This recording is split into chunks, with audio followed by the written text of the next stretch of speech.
नमस्ते सबैजनालाई। आज एकदमै लामो समयपछि एउटा गजल लेख्ने टाइम मिल्यो, गजल फुर्यो। तपाईँलाई कस्तो लाग्छ त्यस्तै प्रतिक्रिया दिनु होला है। र मेरो गजल सुरु हुन्छ यसरी। भेट नहुने पीडा पनि अमृत झैँ लाग्छ आज। भेट नहुने पीडा पनि अमृत झैँ लाग्छ आज। सपनाभित्र तिम्रो मुहार बाँचिरहेछ आज।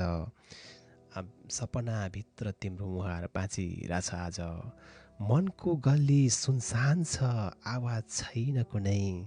मनको गल्ली सुनसान छ, आवाज छैन कुनै। तर हरेक सासभित्र तिम्रो नाम गुन्जिरहेछ आज। भेट नहुने पीडा पनि अमृत झैँ लाग्छ आज। माया मरेन कहिल्यै, माया मरेन कहिल्यै, बस लुकेको रहेछ मनभित्र। माया मरेन कहिल्यै, बस लुकेको रहेछ मनभित्र। यो धड्कनले तिम्रो नाम अझै दोहोऱ्याइरहेछ आज।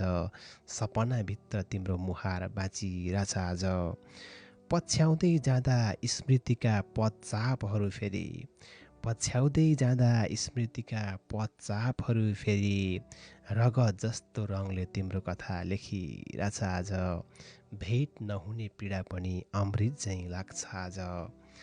पीडाले जलेर मनलाई नयाँ आकार दियो।